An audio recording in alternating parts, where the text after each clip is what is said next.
Viewer discretion is advised. This video is full of bigotry, double standards, but most importantly, suggestive themes that will probably scar younger viewers.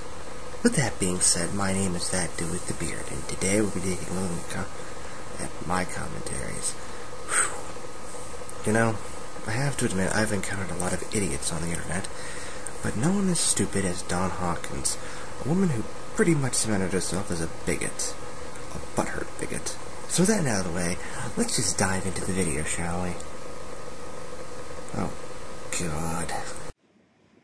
Hi, everyone. My name's Dawn Hawkins. I'm the Executive Director of Morality and Media.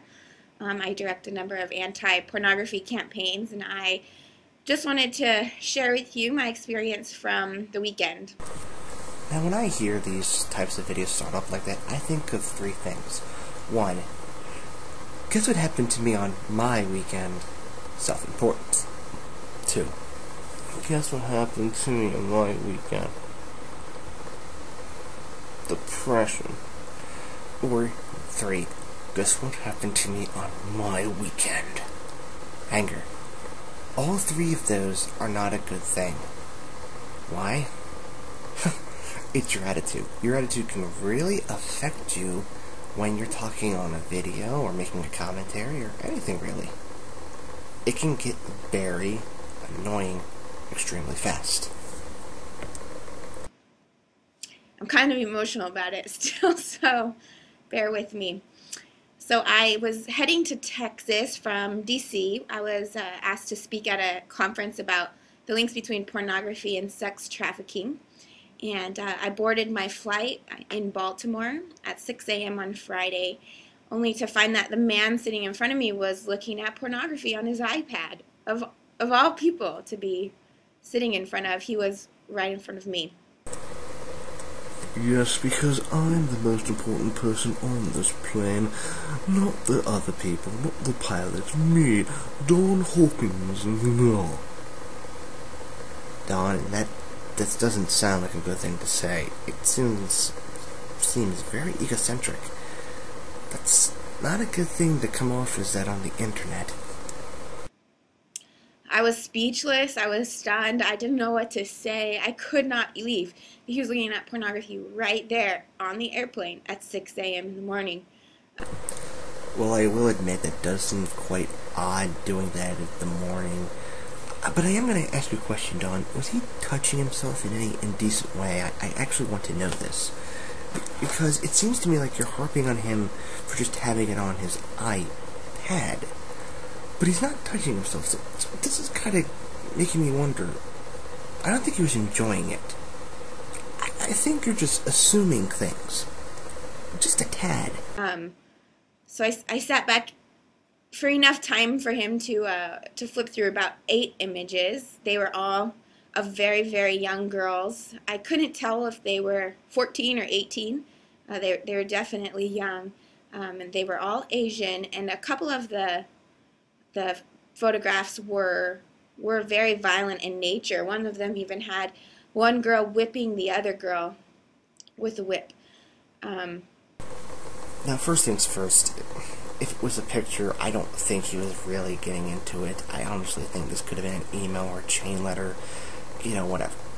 Second thing, a lot of Asians look really young. I mean, there is one actress in particular that I kind of always think is like 12, but she's like 28, I think. It's very common for people to mistake them for that. Now, the second thing, well, I should say the third thing that really kind of I'm piecing together is that the fact that you're saying, hey, you're looking at this, or you're looking at it, that suggests to me that you're standing up. And with a later piece of information about the male flight attendant, he was behind you, so that makes me think that I don't think he was coming to reprimand the man, but he was going to tell you to sit down. I think you left that piece of information out so it would make your case look better. As soon as I gathered myself, I couldn't help it. I definitely said something. Now, Dawn, before you even say anything else, let me ask you a question. What would benefit you in any way to telling the guy, hey, don't do that? That would not benefit you at all. In fact, that makes you look more like a bigot than anything else you said in this video. Because, you see here, Don, this is what a lot of people say you don't seem to get. You are not the voice of reason. Hell, look at Magneto39. He said he was the voice of sanity. And he's not. I swear to God, YouTubers and their own egos. Somewhat loudly, I asked him if he was really looking at pornography at that time. I said, you know, is that really pornography? Are you looking at pornography right now on this airplane? Are those girls even 18? Is that child pornography? I was making a fairly big deal about it, and everyone seemed to be looking at us. The guy said, you don't know what you're talking about. He was still holding the iPad right in front of him, and I said, I do. I can see your screen right now. Dawn, let me ask you, why do you think people were looking at you? It's not the fact that he had, you know, those images on his iPad. No, it was the fact that you were yelling at him for something that really isn't that bad. Okay, I'll give you that maybe looking at that stuff on an airplane is stupid, but my point, and many others, still stands. You didn't need to say that. And the fact that you insist on saying, look, I can see it on your iPad, I can still see it. He says you don't know what you're talking about. Do you maybe think that he actually was being sincere about that? That he actually was saying, you know, you honestly don't know what you're talking about. This is not what you think it is.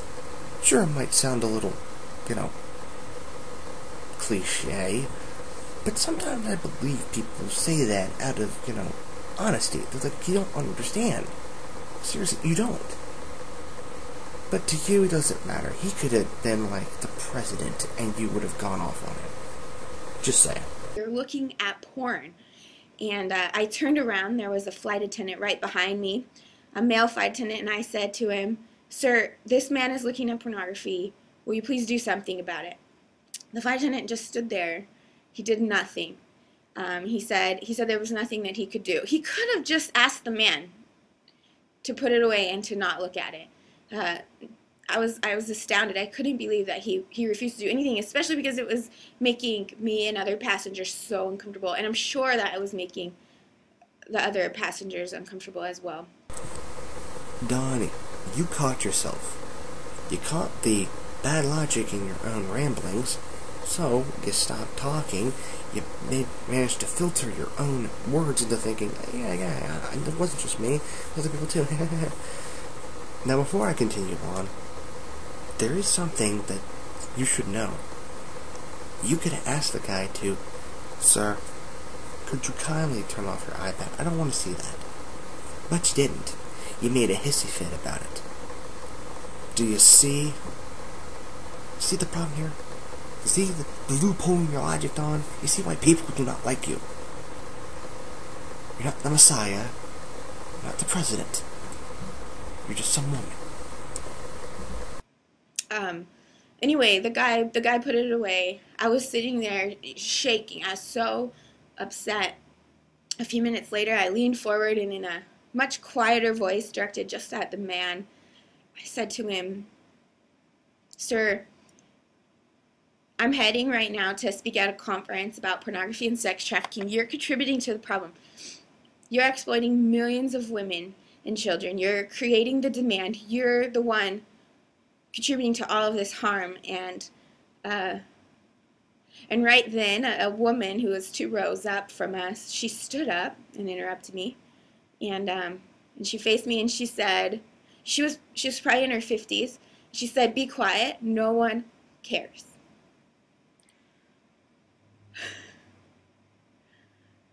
I could not believe that a woman of all people would stand up and tell me to be quiet. She didn't tell the man to stop looking at pornography. She didn't say anything about that. She just said no one cared that he was looking at pornography, what was likely child pornography, on the airplane, right in front of all of us.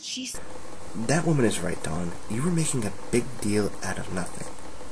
But the real thing that scares me actually is how emotionally and physically upset you are at that time, and now you are actually looking as if you're about to cry.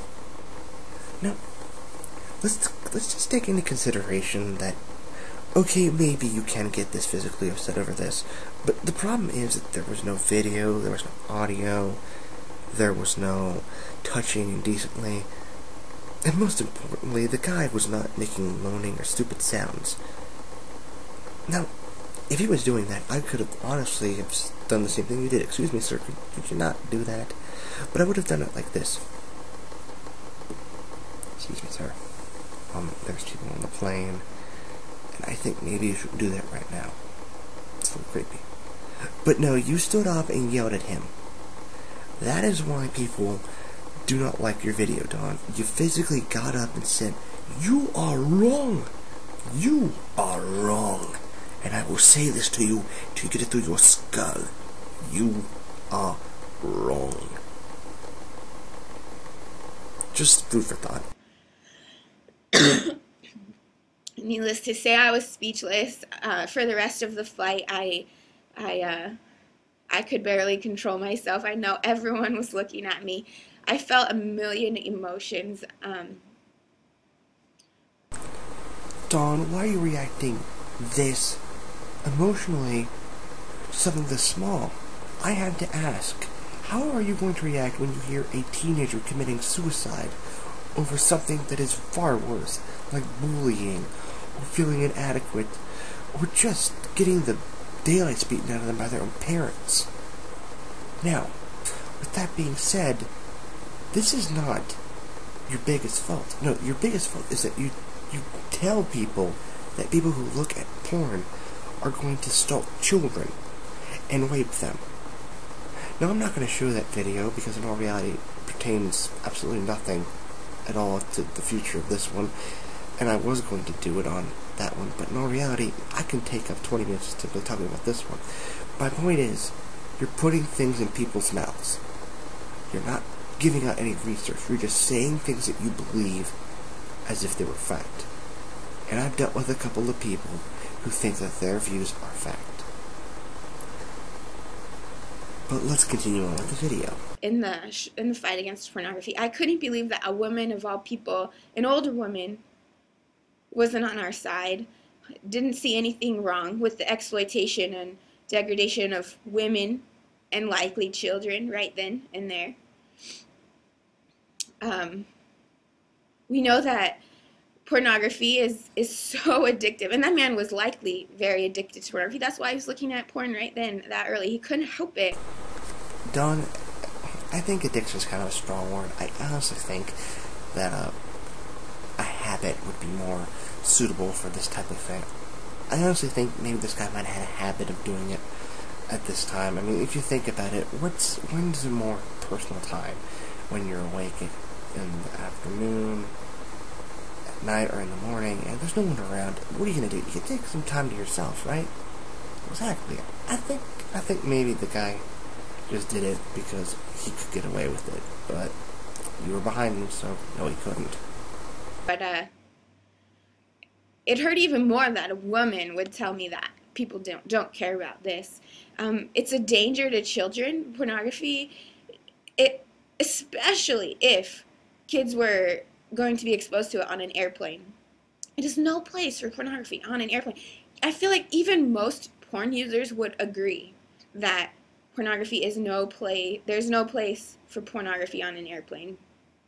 A wealth of research today demonstrates that pornography consumption is a leading cause for sexual violence and sexual assault. This is a safety hazard also. In a public place as tight and small as an airplane, we can't have that. I just wanted to share this experience with you all. Have you experienced pornography on an airplane? Is this a common danger to us? I mean, I'm involved every day in the fight against pornography, and I did not realize that there's a danger to us on airplanes in the United States. I got off the airplane and I reported it to a police officer who promised to investigate. He went to the man's next gate, especially because the likelihood it was child pornography was pretty high. Dawn, I am ending your video, because you know what? I lost my sympathy for you. Not only did I kind of try to see from your point of view, but you don't get it. You don't get that other people have privacy. You're the kind of person, I should say, that is willing to rip open a door and push the guy out of the way and say, "What you looking at? What you looking at? What you looking at? Oh, that's kind of kinky. Oh, I think you're a bad person. Alright, you can arrest him now." That's the kind of thing that people hate. And you're doing this to someone who didn't do anything to you. Dawn, you need to stop using words like danger too. This is just stupid. Why would you use that word in correlation with porn? Oh my god, porn's dangerous. How is it dangerous? Oh, I don't know. I said it was. That is just how bigoted you are. You use words that have no correlation to what is truly going on. Now, if I were to use a word like dangerous when some guy has a knife in his pocket, and I'm just, sitting down in my car, and he's, like, walking past me, I consider that a little dangerous. He's got a knife in his hand. I'm gonna, try not to draw attention to myself. But the way you use it, it's like this porn will destroy everything, as life as we know it. That's not true. Now, the real thing that pisses me off, you told a police officer, and you said, the child porn was very high, it didn't happen. You don't know that. You don't know that, and the fact that you say that shows me that you don't care about anybody else except for yourself and the other people that men who view porn as if it is the darkest form of entertainment. When in reality, the darkest form of entertainment is the kind of stuff that sick little perverts do in their spare time, and no one can see it. You're not paying attention to them, you're paying attention to the adults who have paid, or who have, stressful lives, and you're trying to make them more stressed out. Dawn, grow the fuck up. And I will see you all later in another Sad AM related video. Whoopee. Fucking bigots.